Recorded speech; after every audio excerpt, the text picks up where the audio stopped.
All right, ladies and gentlemen, welcome back to another Jackrabbit Illustrated production, of course, on the Jackrabbit Illustrated Facebook and Twitters and the FFN FCS Fans Nation YouTube.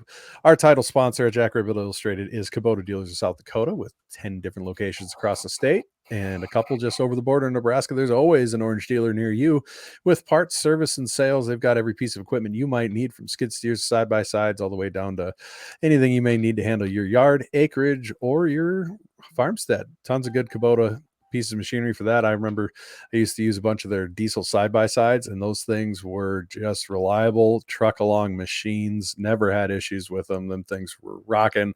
I know Chad and Matt are in love with their BXs, their BX series tractors. Those things are baller. So thank you to Kubota Dealers of South Dakota. As always, we are the B team. I'm Brendan with Ben and Chad. And our show sponsor is Cubbies, or sorry, not Cubbies. It's Culver's. It's Culver's Sports. Culver's. It's not Culver's a sports bar. It's fast food. Culver's Sports. Anything's Culver's, a sports Culver's bar with a Sports phone. Bar. If you're sneaky enough, any place is a bar. No, Culver's, Brookings and Watertown. They've got a better brand of beef, makes Butterburger better. Big news on the Culver's front. Ben paid off his Scoopy token debt. Yay! And for some reason, he put it on. He found out you couldn't get it without getting a kids meal. And part of the reason I picked Culver's Scoopy tokens is I like Mitch Hedberg. If you haven't heard it, Mitch Hedberg, he's a comedian who was gone too soon. But he had a bit where he goes, they was talking about 3 easy payments when you buy stuff off TV. With 3 easy payments. I want 2 easy payments and 1 really hard one.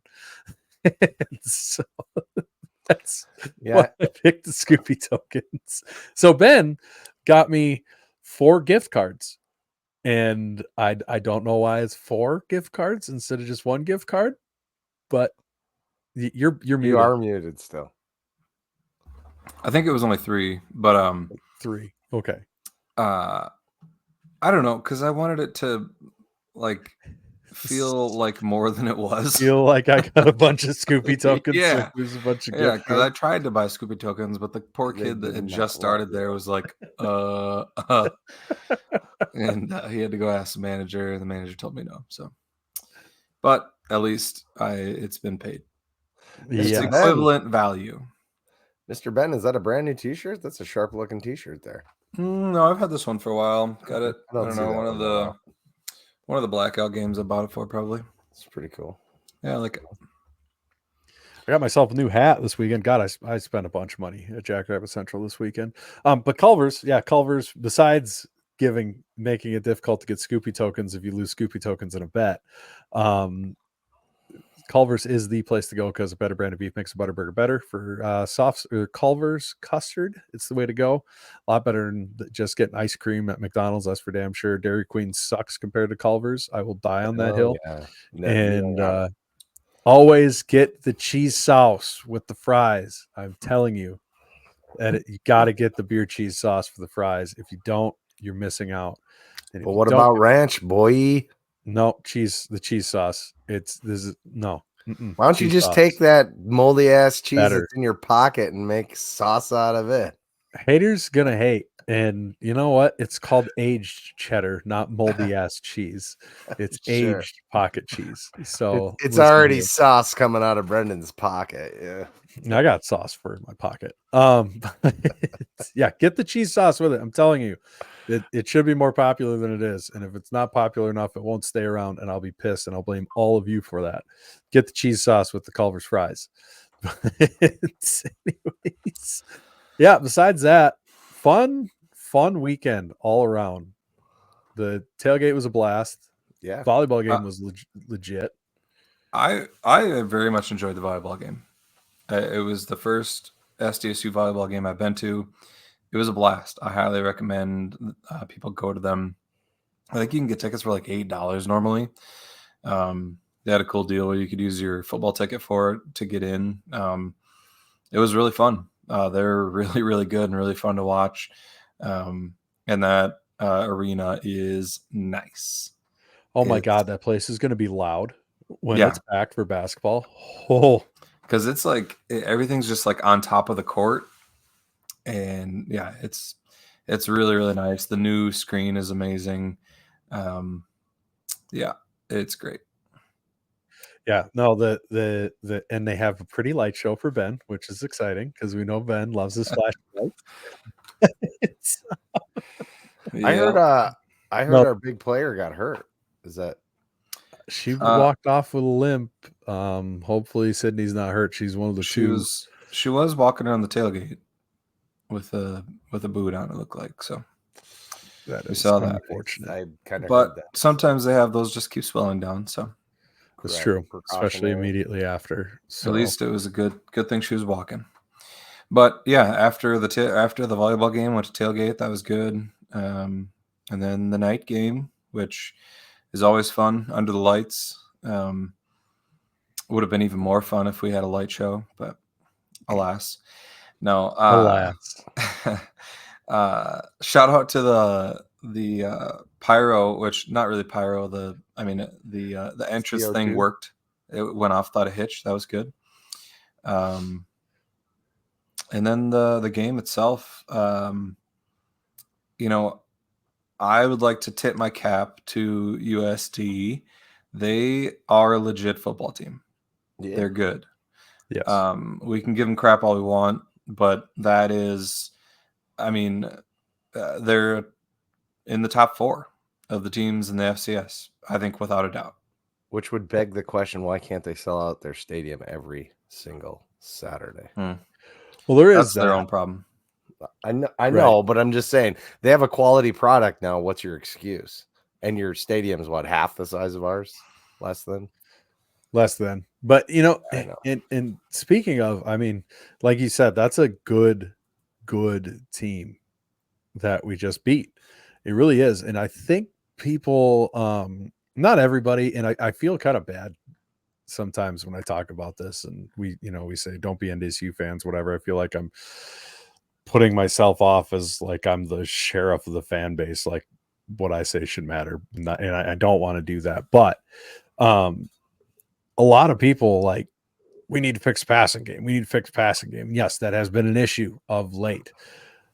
It was a lot better, especially in the first half last night. And let's be honest here. We just faced the 2 best defenses in the Missouri Valley Football Conference, 2 of the best in the country, back to back, one of them on the road. Ours is the best. We don't face ours in a game, so that's why I didn't include them. But we just faced them back-to-back weeks. Scored 2 touchdowns on them with our offense, held them to 1 touchdown, including overtime, where they get the ball starting at the 25. Like, I know the last 2 years have been incredible, and we dog walked a lot of teams. USD wasn't nearly this good last year, even. They're a lot better.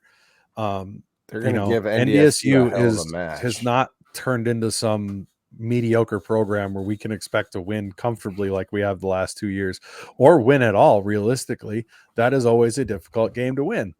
And it feels like our fans were just not enjoying these big wins. And I wasn't, to be fair, till Jake was like, hey, it was a tough win against a tough team. And I was like, you know what, you're right. Cause we all grumble. Everybody grumbles in text messages and whatever, or their buddy in the stands or whatever. But I do think, cause I was thinking about this today a little bit and talking to a friend about it.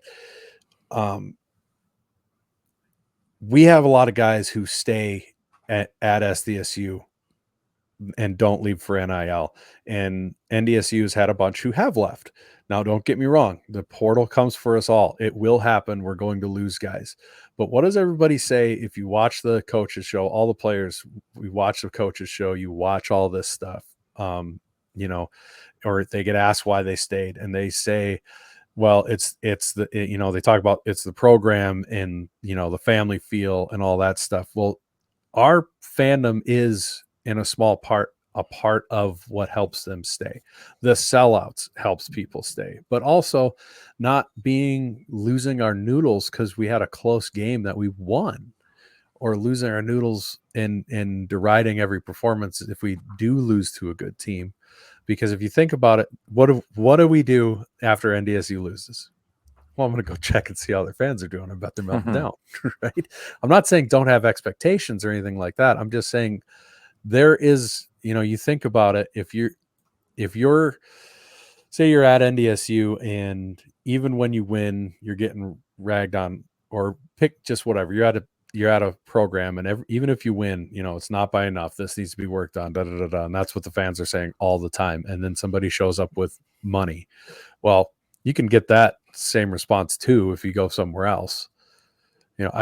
We need to appreciate everything that this team is doing, because we lost 8 dudes who went to the NFL. We've lost 2 receivers.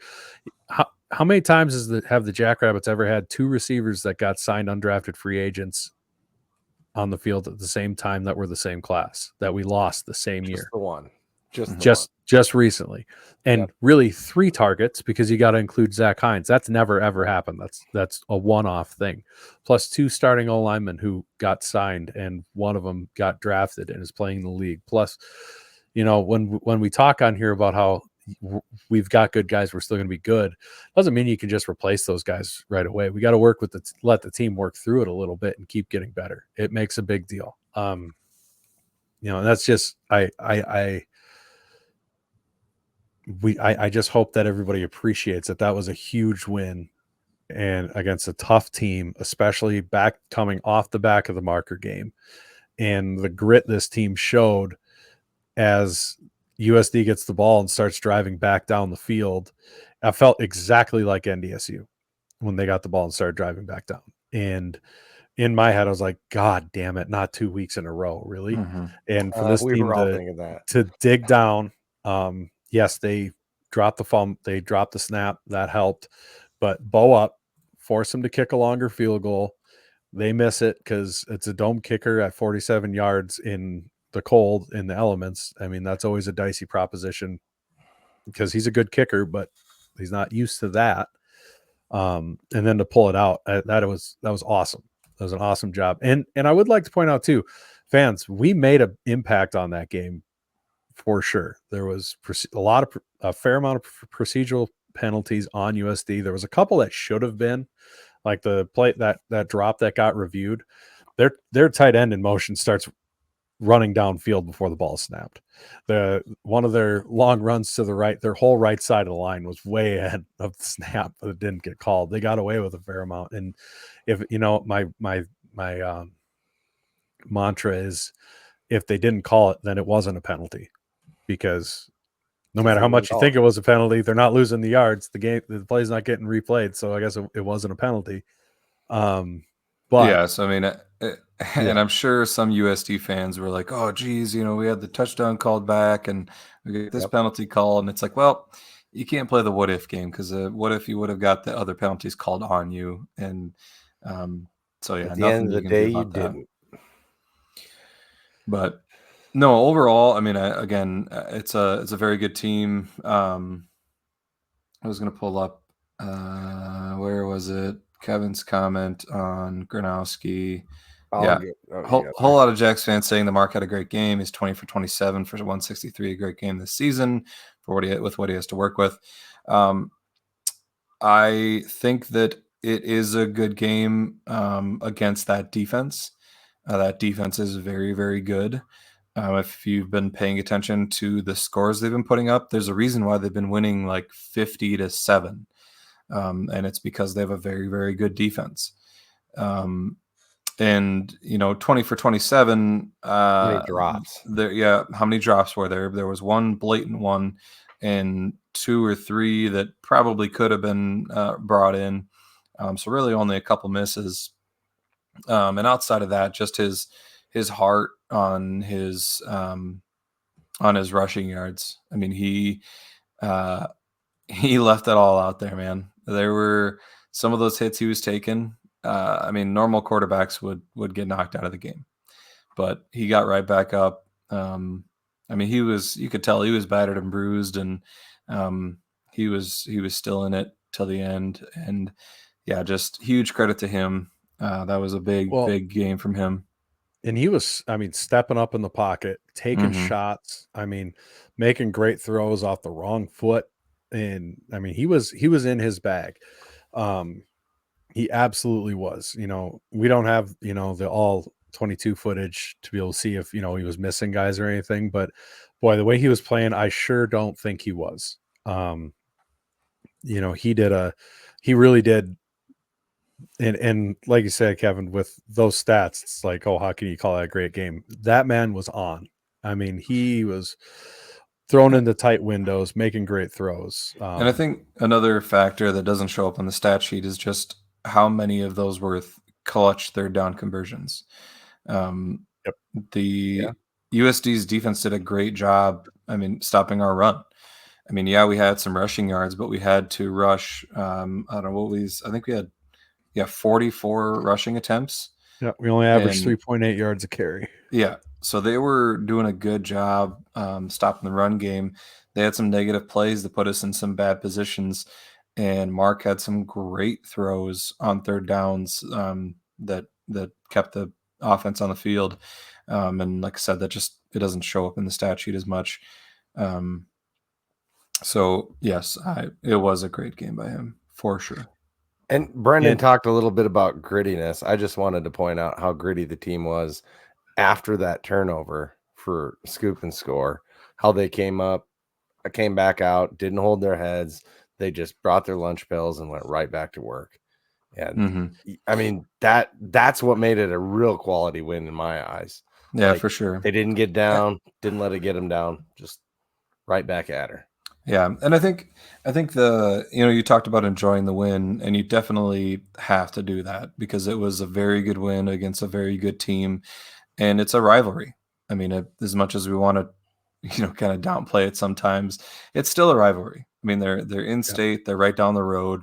These kids play against each other in high school, and when they lose to us as much as they do, they want to win really, really bad. You could tell that was a team that wanted that win. And so you definitely have to enjoy it. Having said that, I can see, where some of the frustration comes from. And I think it is just that you see flashes of the offense being really good. The consistency just isn't there yet. And I think, that's why we went the whole second half without scoring a point. That we just weren't sustaining drives. We weren't, it was just a play here and there, a dropped pass, a missed block, an errant throw. It just here and there, it just happens, and you end up not staying on the field. And you end up not scoring points, and that's what I think. That's the frustration. But outside of that, I'm very encouraged by the changes and improvements that were made from last week to this week. The passing game looked markedly better. Mark was staying in the pocket a lot more, and Jimmy talked about it on his radio show, how he went through the footage with Mark from the NDSU game, and he showed him time after time, hey, you're drifting out of the pocket way too fast, and he made the adjustment. He even took a sack from it on one of them, and I even thought to myself, good, I'm glad he took that sack because he's staying in the pocket and he's looking for guys downfield. He's not drifting out of the pocket into pressure, and so positive adjustments. He was thrown into tight windows. So I think we'll see that continue. I think he's too good of a quarterback to see it not improve. And we have too good of coaches to see it not improve. And you saw that in a week's time. And so, give us a few more games till the end of the season. And I think by the playoffs, the offense will be humming pretty good. Yeah, I think you definitely saw improvement, especially in the first half. It does feel like a little bit when you look at these games that we get a lead, and in a game that plays out this way, we tend to really get conservative offensively a little bit on play calling, not a lot of risky plays. And it should be pointed out, USD threw everything at this game. They wanted this in the worst way. It's been 24 years since they won up here. Mm-hmm. To hold them to one touchdown, the defense deserves all the flowers in the world. And like you said, I get where people get frustrated. You go a whole half where, you were cooking in the first half and then you're not in the second. I totally get it. Absolutely. But it just feels like we're content to try to hold the lead and not do anything that could cost it. And to be fair, that works out if their defensive end doesn't make a incredible hit on Amar Johnson to put his helmet right on the ball and pop it out. You know, that wasn't he's holding it loosey-goosey sort of scenario. The dude just put his helmet in the perfect spot and shot that ball out of there. And if they don't get that return, it's 14-7 game. Yeah, we're still probably feeling the same way about the offense, but it doesn't feel nearly as nail biting, going into that. But yeah, it does feel like it felt like two different halves from the offensively speaking. And I thought the 605 Hogs when I watched it in person, but where we sit, we don't have the best view, had a really good game, but rewatching it, they just had a pretty good game on the rewatch. There was some plays, especially in the first, I really was able to focus on the first half when I rewatched, where, we're driving, then 2 plays, missed block, bad block, and the drive's dead, and it almost feels, and I wonder if the offense that's just the issue. You just have one guy that's missing his block or whatever happens, and then it's a different guy, and it's not all fully cohesive yet going forwards, or a guy doesn't run a crisp route or whatever. Yeah.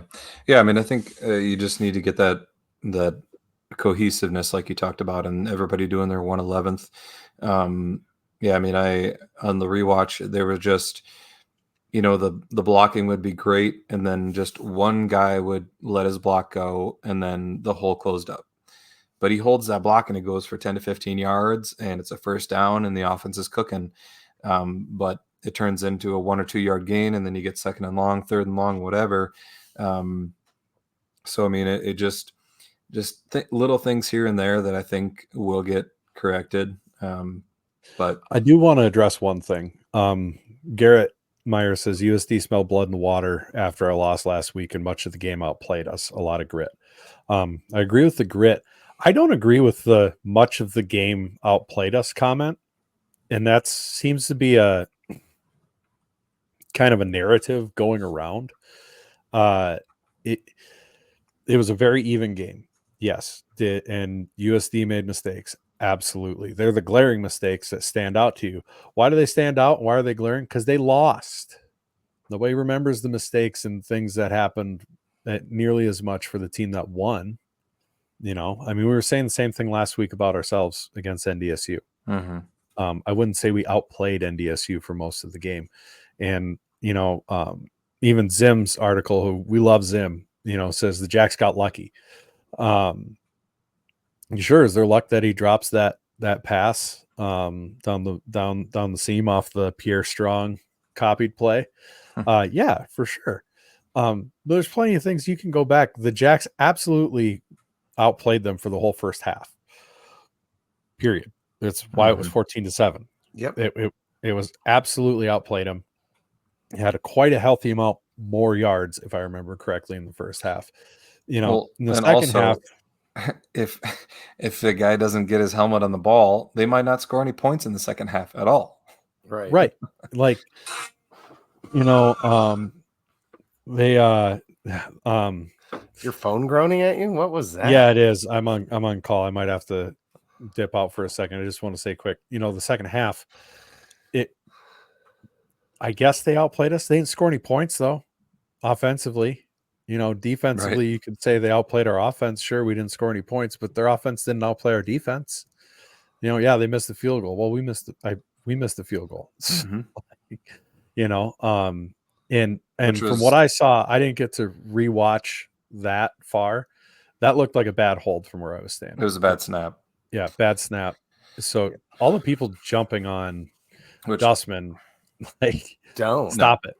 There's a lot more goes into a field goal than that. But I'm going to dip out for half a second here.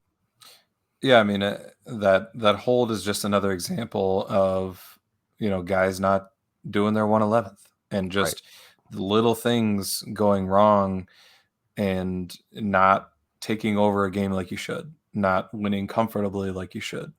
And that's why it turns out to be a tight game, but they pulled it out. Somebody mentioned missing Voorhees. It would be nice to get him back. I think we are missing that power back. I do. I was encouraged to see Brenner in on the overtime play that scored a touchdown. That was massive. His lead block there. I'd honestly like to see us do it more. Line up. I mean, let's say it's 3rd and 2. Line up with a fullback and tell teams to stop you.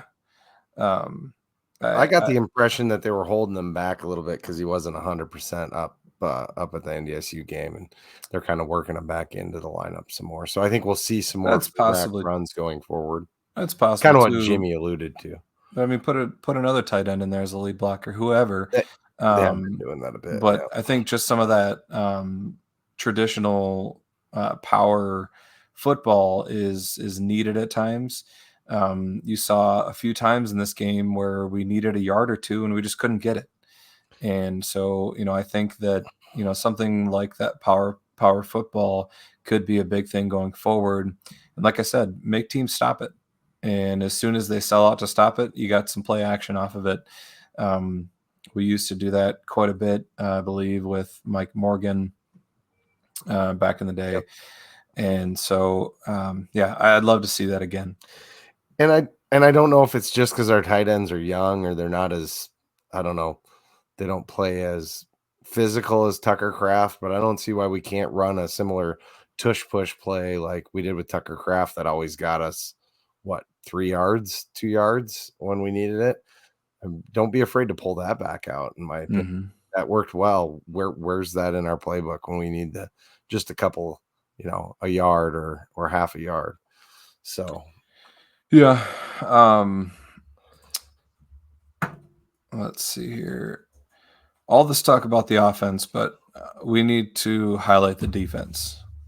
They are unreal.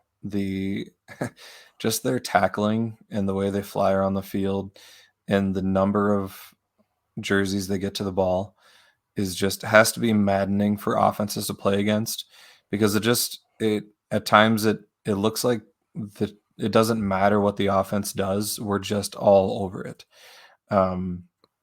Now, are there times where, we'll give up a dink and dunk pass, give up a few first downs? Of course.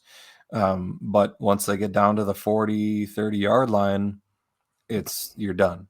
I mean, the field tightens up and it gets really, really hard.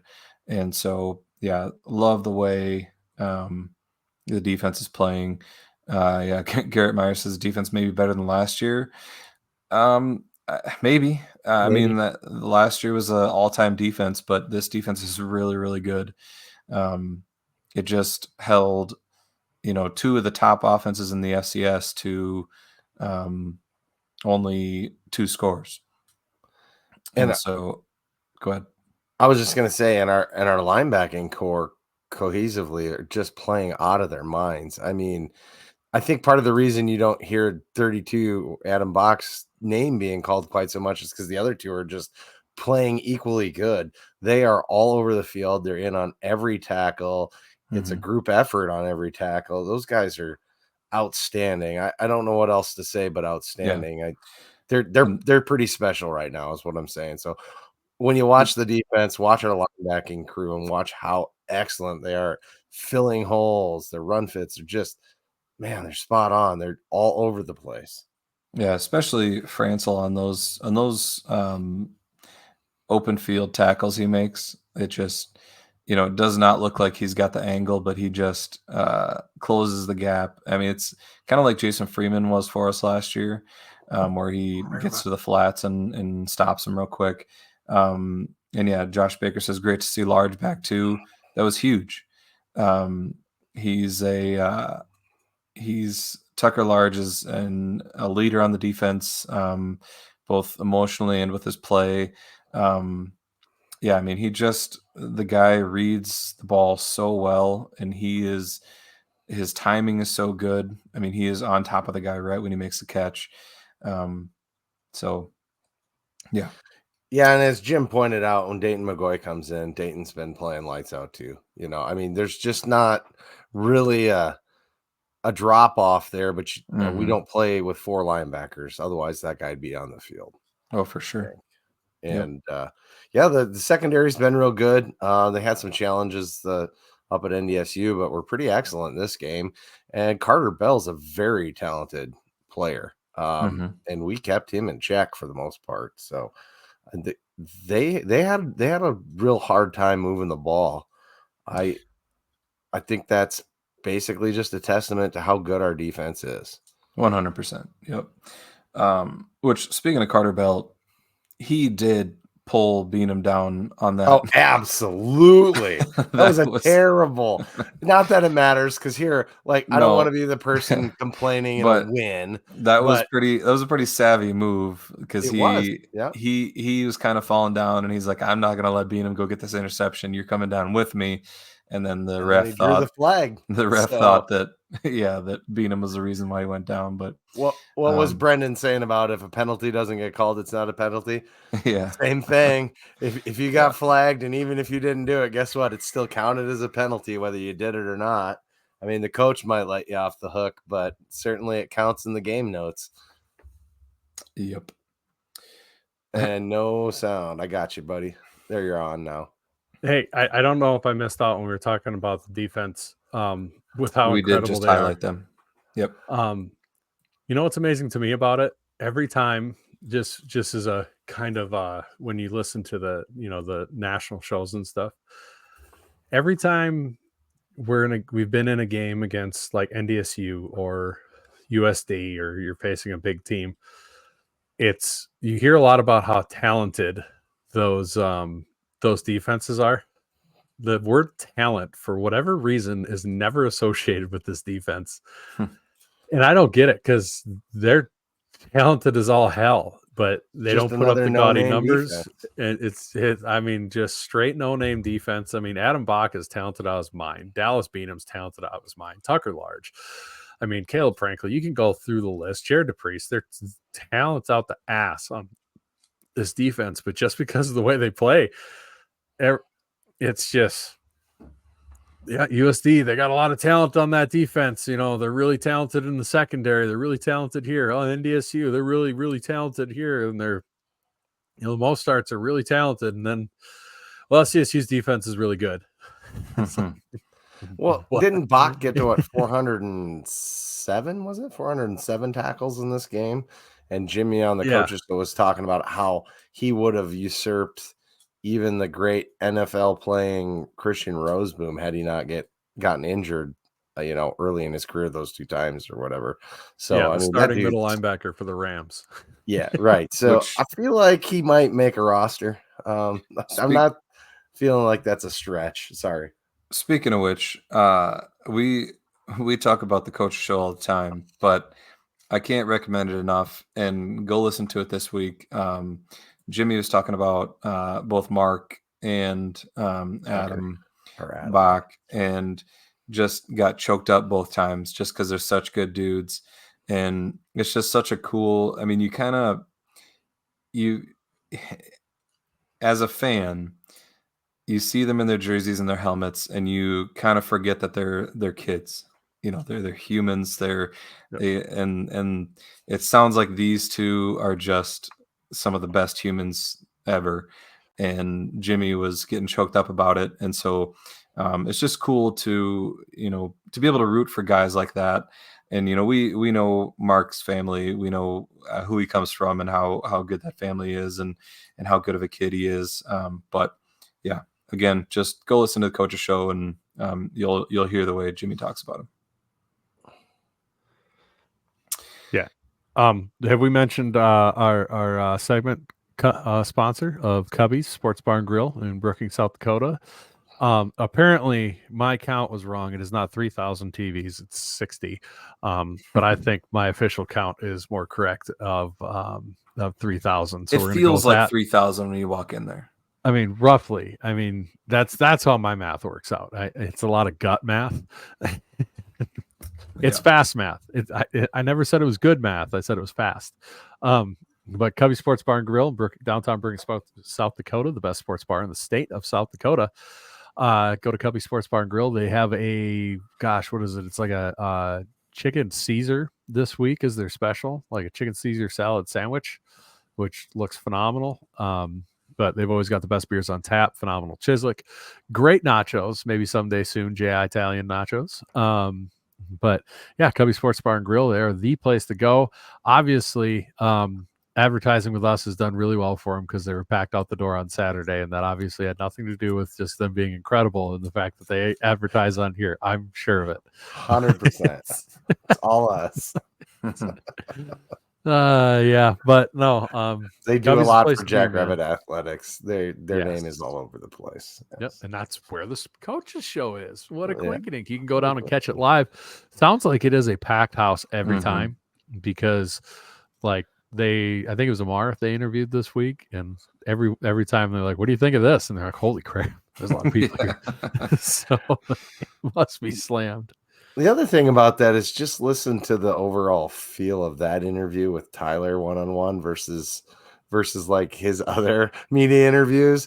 Jimmy's Right. a different person down there, and Mhm. or even after the after show with Tyler, he's just got that really respectful rapport with Tyler, and they joke around a bit, and it's really a little bit more lighthearted, and Jimmy doesn't get I don't know what to say, but Jimmy's more lighthearted, and it's fun to see that side of him. Is what I'm trying to say.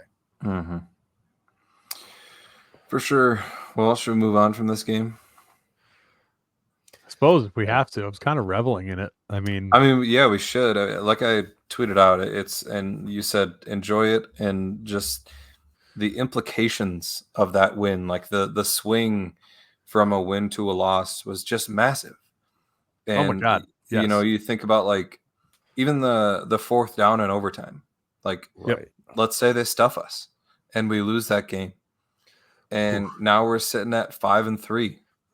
And what's our quality win? Incarnate Word. Incarnate Word. They're doing pretty good.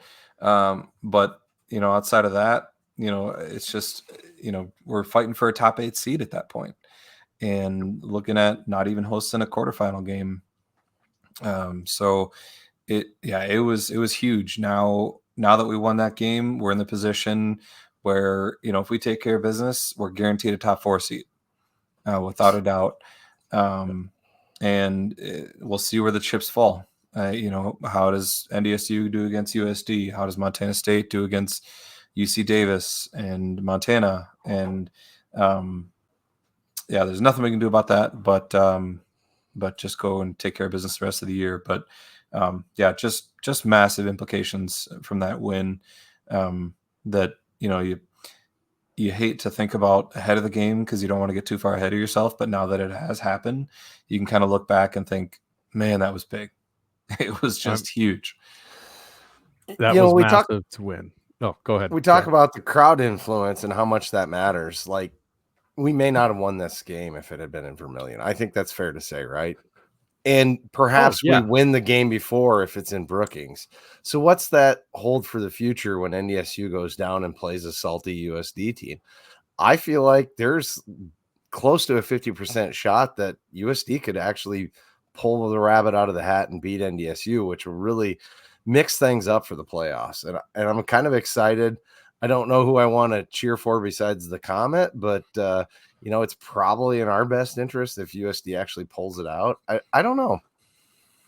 There is a lot of, normally you get to this point of the season, there's not like a lot of chaos potential in the top, couple, you're within your national title contenders, unless it's Montana State, because the brawl's the last week of the season. But otherwise, usually it's pretty set, and if that Montana State, the brawl game is one that has implications on that. Usually it's, they're going to decide which one of them gets, home field over, better seed, whatever. There's still a lot of wild stuff that could go on. I mean, oh yeah. If USD pulls it off in Vermilion, which I think they're capable of, they're very capable of winning that game. That's what I'm saying. Especially with like you said, the amount of losses that NDSU is taking to injury right now, plus going down there, And then you've got USD, who has to go to UND, who they've struggled there as well, almost as much as they've struggled in Brookings. Not quite. I mean, nobody struggles anywhere quite like the Coyotes have struggled to win in Brookings, but except for UND outside the Alerus Center.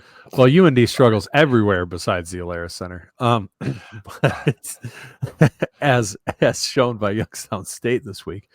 But you know, they could potentially drop that game if they're not on their game. And you know, we've seen, you can even look at their schedule. You know, they struggled at Youngstown State. You could argue that was a trap game, but otherwise they haven't played really any road games besides Murray, Youngstown, and us. So that will be interesting. And then how does the committee decide it if USD wins in against down in Vermilion against NDSU? I mean, do they just go, well, they're all the same, so let's line them up based off of, you know, ranked wins? Because if that's the case, then NDSU comes up on top and SDSU comes in the middle, and then USD's at the bottom of that pile. Or do they look at it and have recency bias because, well, the NDSU lost to end the season, so now they're viewed as the third team? We don't know. And some of that will depend on how we are looking, because we've got a couple tough games. You know, you're at UND, who's only lost 3 times in the Alerus since 2020, and have a pile of top 10 wins in the Alerus Center. And then you've got a Missouri State team, even though they're ineligible for being ranked, that is looking like a tough one. Technically, they're top of the conference right now. Missouri State's leading the conference. Mm-hmm. Now, every team they've played is in the bottom half of the conference, but they're leading the conference, you know? So I'm curious to see how it goes. And yes, I know that they're not using the coaches poll or anything, but that is an interesting thing of itself. They're not using the coaches poll. They're not using the stats poll. And this is something I didn't think about because of that Kevin brings up, ranked wins by who. If you're not using those polls, what's a ranked win? What's a ranked win? Because that's traditionally been how you stack resumes. You look at Sam's articles, or, you know, he puts out the article. Sam Herder puts out the articles every week about resumes and stuff with the top 10 teams.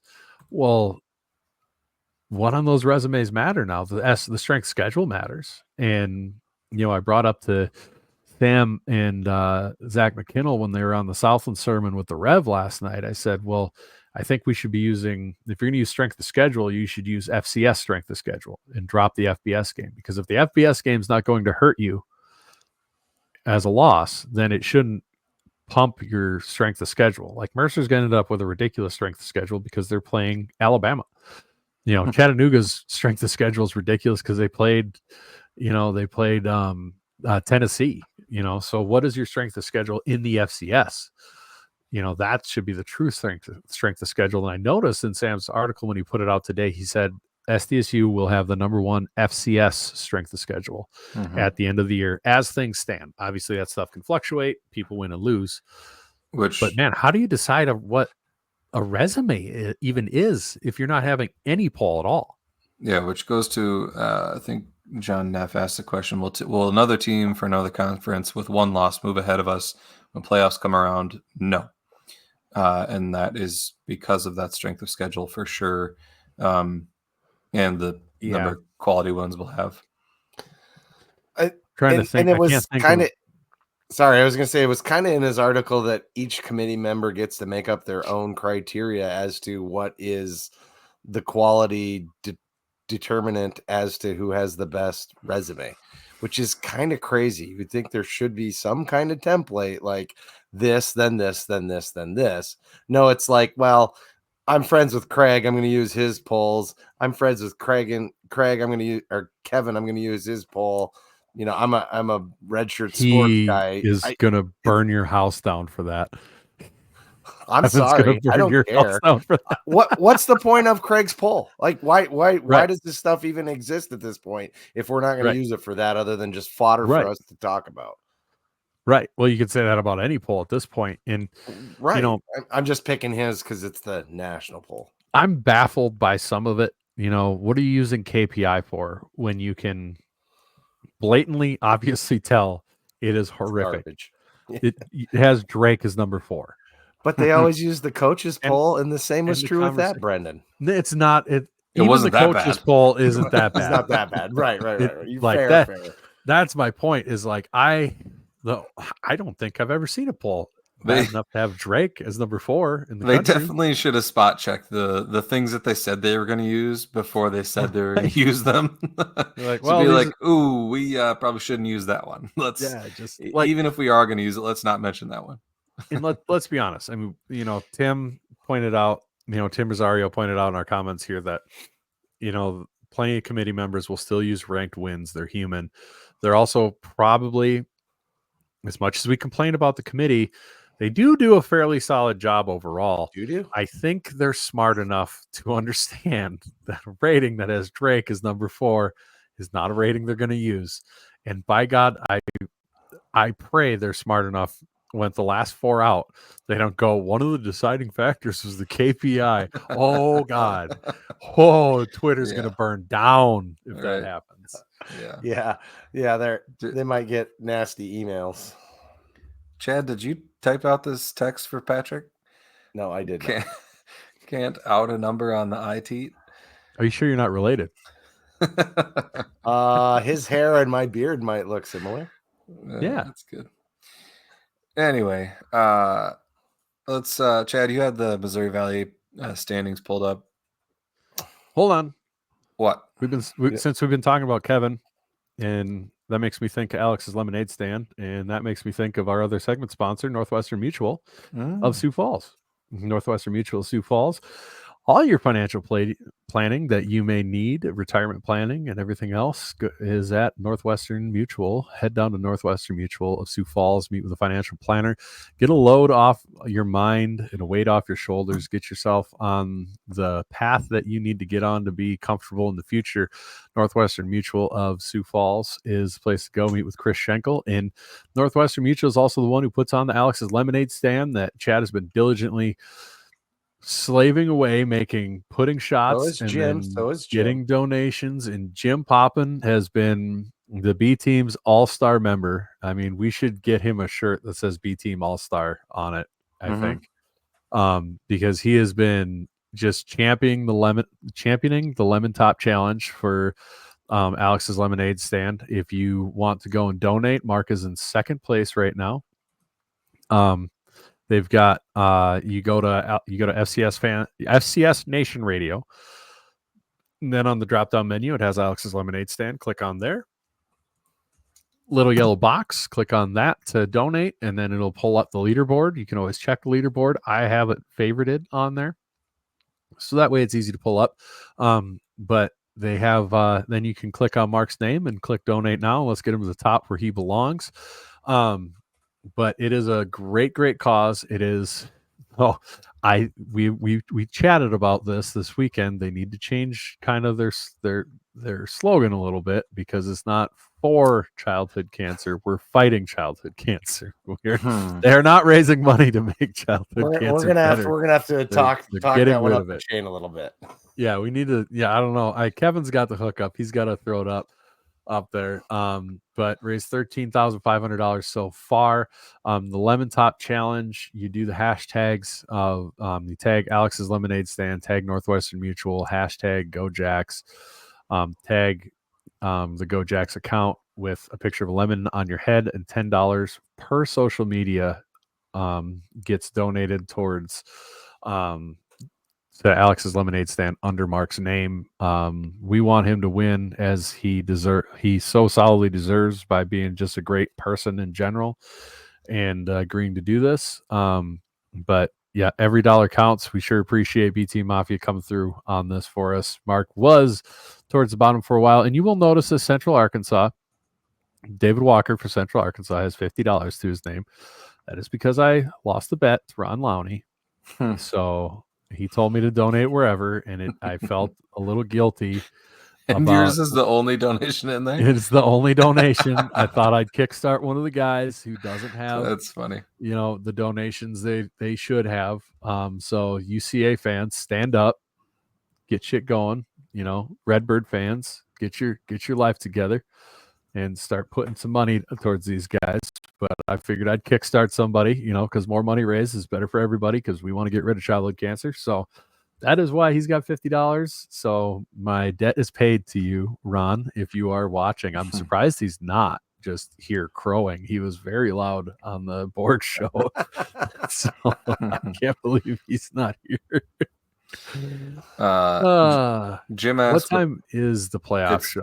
I was 1 o'clock on ESPN2, 1 Central. 1 second. And speaking of that, big news today. Did you guys see the TV schedule for the playoff? Yeah. Semifinals on Major. ABC for the semifinals. Also, one of the quarterfinals will be on ABC, plus 2 of the other games will be on ESPN. And of course, that 4th game will get the normal ESPN Plus slot. But that is awesome. That's really cool. Now, granted, the semifinal games are going to have a lot of competition. There's NFL games at that time, plus a couple CFP games for the FBS, but those will be on TNT. So it's possible a casual fan watches the ABC FCS playoffs instead just because they bump across it easier. So that's cool.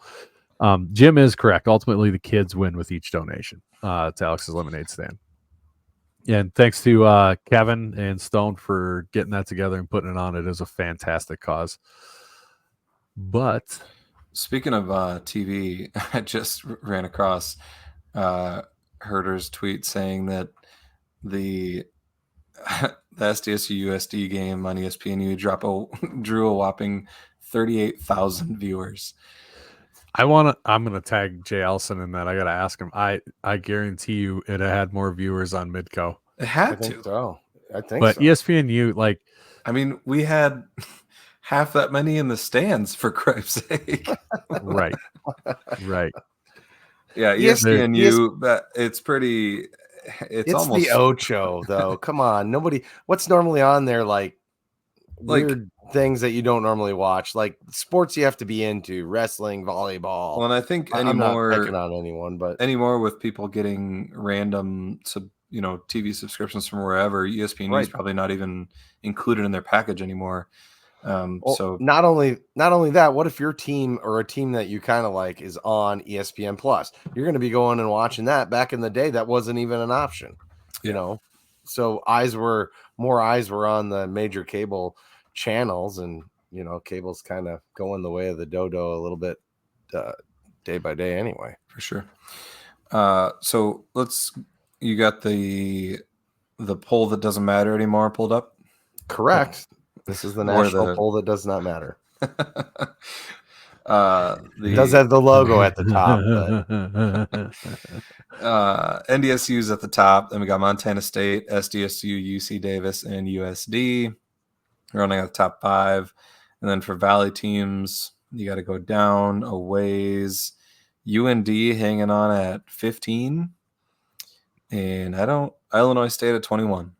And that's about it. Well, as Lincoln Park famously said, in the end, Craig's poll doesn't even matter. Don't tell that to his wife. Oh. Married? Maybe he's not married. I don't know. I've got... I shouldn't have said that. Sorry. You got me set up. I can't. I'm not going to swing. You put it on a tee. Matt, I want you to recognize that I did not swing it. That would have been an easy one, and I didn't. To be fair, I didn't know I was setting you up. I was just making a snide comment. Baloney. You did that on purpose. I did not do that on purpose. Kevin thinks the poll's beautiful. He's a big fan of polls. We know that. He talks about them all the time. So good thing Kevin still loves the polls. Did you still have the Missouri Valley standings pulled up? Or did you I can get them just a second. Oh, it's fine. No, it's like 2 seconds. Here we go. Boom. Oh man! I pressed stop sharing. I'm an idiot. That's cool. So I listened to the A team and I didn't go back and listen. Did Mike Betts come out and say he's coming up? He did. He's bringing 20 to 30 people. He said so. Bring the gang. Bring them all to. Are we going to do pork loin? I mean, maybe we shouldn't have a production. Before we talk about that, we got to go over the We Valley got 20 to standings. 30 extra people. I got to make more than pork loin. NDSU is at the top, 5-0 in the conference. Missouri State 4-0, USD 4-1, SDSU 3-1, Illinois State, UND, Indiana State are all 2-2. Youngstown State's 2-3, and I can't see the rest. Sorry.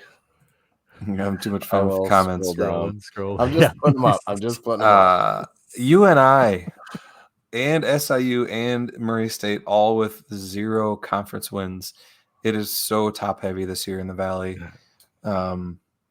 It's bad. You remember when you used to have to go that far down to find a team with a losing record? And Yeah. now only the top 4 teams have winning records? 5. That's crazy. Is it 5? Well, Illinois to be State. fair to Southern Just thinking Illinois, of- they would be better Actually, without 6. injuries. And Right. Indiana State to a lesser degree as well. Indiana State is 2-2 in Or conference. Illinois State, excuse me. That's That wild. is nuts. Mm-hmm. Well, that Indiana has to do State with above favorable Northern schedules. Iowa. If you'd have told me that at the beginning of the season, it's week 10, by the way. We got 4 weeks of football, including this one left, regular season. Yeah, I was looking at the calendar. It's Yeah. only, I think it's 1, 2, 3. We got Still 2 don't have home our games intro left. done. That's it. Like 3 weeks and Listen. 3 weeks and 5 Window. days until the playoff bracket comes out. Oh, now Isn't that I just weird? got goosebumps. Why do you? Woo. Yes. It's weird. It doesn't this feel point, late August. just because it's still like warm out. I think there's no snow or anything, but It's true. But that's going to hit hard and fast here in South Dakota. We're going to get all the weather all at once, and it's going to be crappy from there on out. probably. I know, Brendan. You just bite your tongue. I know what I said. Don't be putting that together with the other talk. I know what you're thinking. Just you shush. Shush. I missed it all together. I'll have to listen back on that one. Don't That's clip what Sam it. said. That's what I'm going to Anyways, say. Like Garrett said, damn garage time before Murray preview. Poor Murray. I feel bad. I feel bad for like Mike Betts because poor guy. good dude. He's He's fun. listened to us all year, and there's got to be part of him that's like, yeah, let's listen to him talk about Murray.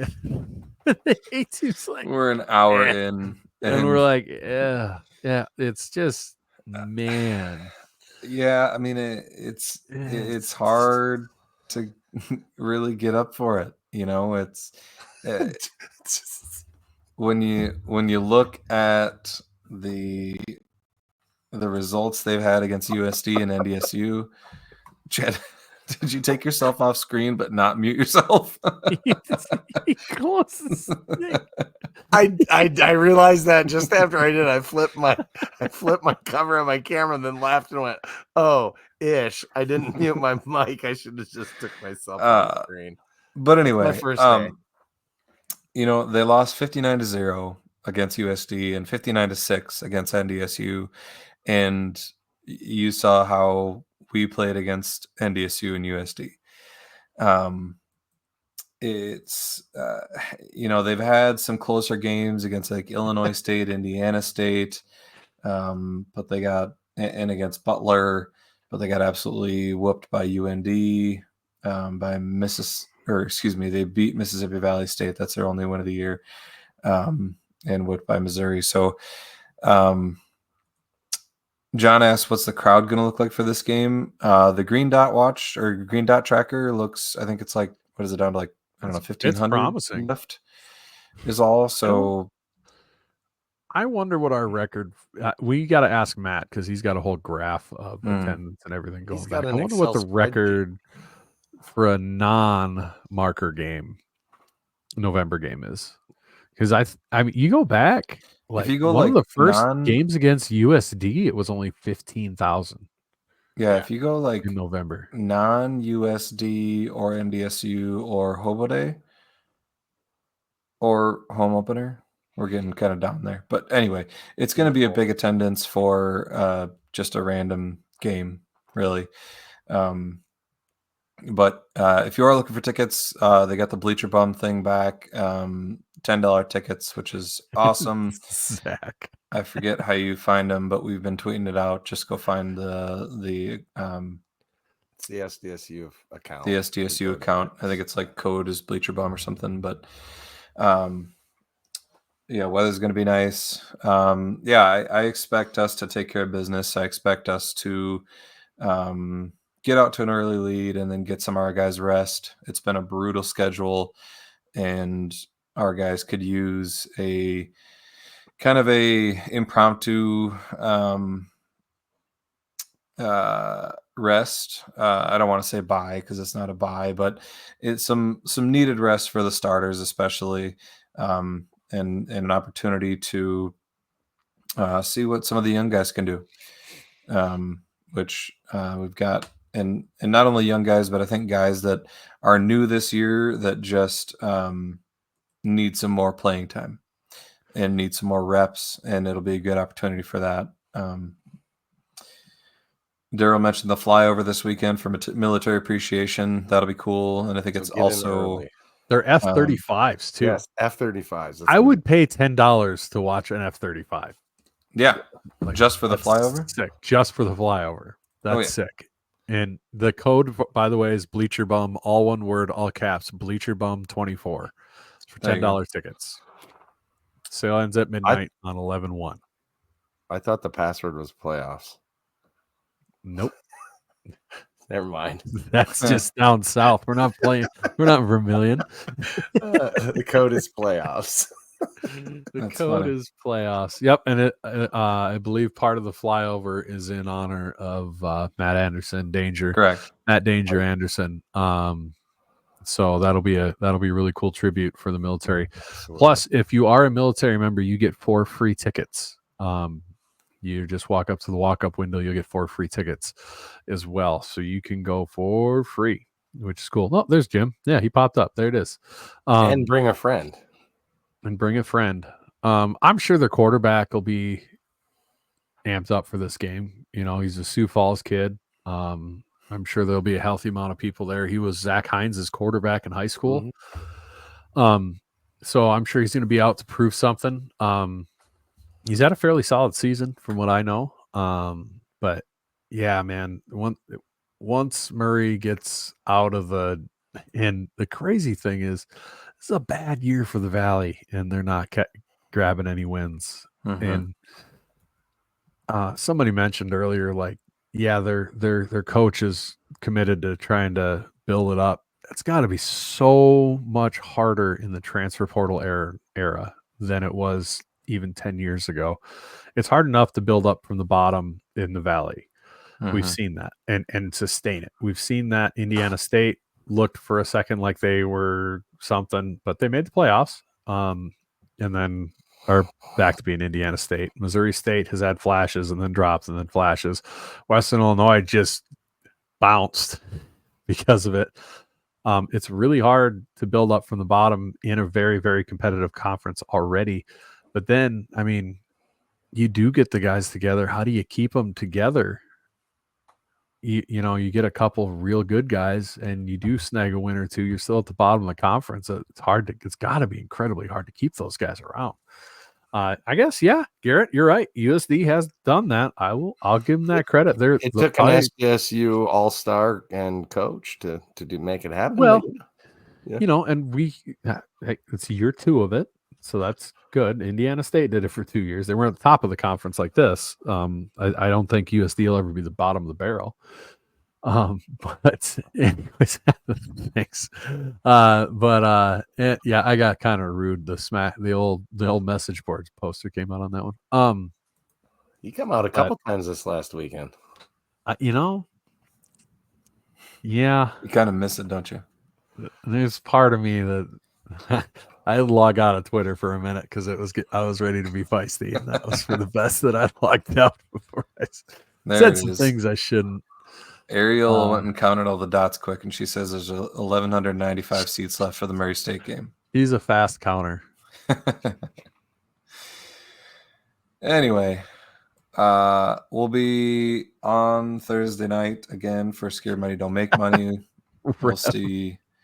We'll see what we can come up with for JII this week. That's all I got for now. I'm not going to say it. It's just karma. It's just karma.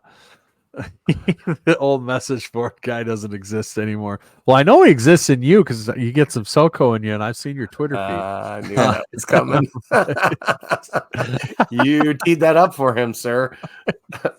No, I don't know. I mean, look at this game. Honestly, I won't even be upset if the defense gives up a couple touchdowns. I really won't. We know what this defense is capable of. Just look for the offense to get out to a good hot start. Get into some rhythm. I think this game will be really good for that, for the offense to be able to try and find some rhythm. Even if you are getting 40 yards of crack or run, still throw a pass once in a while. I mean, I wish. It's hard to get super concerned when NDSU went the whole first quarter without having a second down play. Let that sink in. That's the silliest thing I've ever had someone say to me. I didn't believe him for a second, but it was someone I trust who's an NDSU fan. He's like, I asked him, they said, there's no letdown this game, huh? And he said, we haven't run a second down play yet. And then my brain took a while to process it because I'd never had someone say that to me before. And apparently Murray State never punted. I was just going to mention that. How'd that happen? What an anomaly. Well, what you do is instead of punting the ball, you give the ball away. Give it to the other team. Yeah. Or 3 interceptions. Turn it over and fourth down. Yep, that's a bad start. There's what Tim Hayback likes to call the punt pass. You just throw it deep and let him intercept it. Will Jaden Johansson even start against us? Looks like he got yanked after he threw 3 interceptions. Oh, boy. Oh, really? Ooh. They had 2 other quarterbacks. One of them had 6 attempts and the other one had 5 attempts. Ooh. Wait, so they only tried 11 pass plays? Well, the starter had how many was it? 22. So okay, they threw it 33 times. That's much better. Okay, but still 3 interceptions. What else did they do? 5 turnovers and 4 on downs. Yeah, they were just terrible. Playing Madden and going for it on every 4th down. Well, I mean, they don't run a second down play on. If the guy never runs a second down play on you, you might as well go for it anyways. They're going to score from wherever they are. What? That's a good point. I need to go watch the replay of this game to see what in the world is going on. It's madness. Just madness. It's like oh my God. It's like the Mike. If like you the team that only shoots 3-pointers and thinks they're gonna win the game. It's got the vibe of when Presbyterian College hired that guy. It was the first D1 high school, the high school coach who never punted and only did onsides, and that experiment went well. He had some wins, but they're only against you remember that North American University that was a scam. Yeah. And he beat the crap out of that team, right? Like just destroyed. Yeah, because that was early in the season, and then after that, it was just. I'm pretty sure me, you two, Dallas, Matt, and Jake, and then we picked 5 random people could have beat North American by 20 points. Presentation. Matt says their 3rd string QB killed him. Let's see John Bell do the same. I am curious to see. Once the game gets out of hand and we take our starters out, do we see much Chase Mason or not? Because the thing is, that guy's, he's a starter. Like, he's a very, very big part of our offense. And I just don't know how much I need to see him throwing the ball around a bunch or, putting himself at risk a bunch. I don't know. I'd like to see at least a quarter of him running the offense. Probably. Yeah. Just in case, but. So not just handing it off, but run the offense. Yeah, don't Mark can take the first quarter. Bunch. Mark can take the first quarter. Chase will take second quarter. That'll work. John Bell for the second half. Yeah, and it's not like our team's going to overlook this. Remember, we're just fans. We get to overlook whoever. And again, 59-0, 59-6. Yeah. Maybe John Bell take the third quarter and Jack Henry, Del There you Rapids native, fourth quarter. I'm just kidding. Yeah. I don't think he's going to play this year, but I kind of disagree with this comment. No Yeah, offense. I- we I definitely vehemently should not be disagree running a with that. 2 QB system like Montana State used Because to. we That watched never Montana worked out State for 'em. not win a national title the entire time they did that. So, that's silly. Agreed. With that, I think Jim mentioned it earlier. I'll go find it here. There it is. I don't know everything else this week. Like I said, we'll be on Thursday night to review our picks and pick this week's games. And Yeah, I did all right, huh? JIAI. You did okay. You already get the Fucking JIAI losers. queued up, or you have to do that? Oh God, no! That's always a last second thing. Oh, okay. I never. It's not obvious. Basically, like everything else in my life. You better have a glue factory one in there. I take Mike, requests. I might have some glue with me on the show. What? Don't worry about it. Are you gonna eat glue live? I mean, you've eaten weird things No. like pocket cheese before. You're gonna have some We props. really want to bring pocket cheese back, huh? No, I mean it was just for something funny that happened. It's you just know? a good throwback. It's good. It's called a callback Okay. in comedy. Come on now. I don't All know right. big words. We'll see everybody on Thursday night, and then we'll see everybody on Saturday after that. Tell your friends to go buy Bleacher Bum tickets.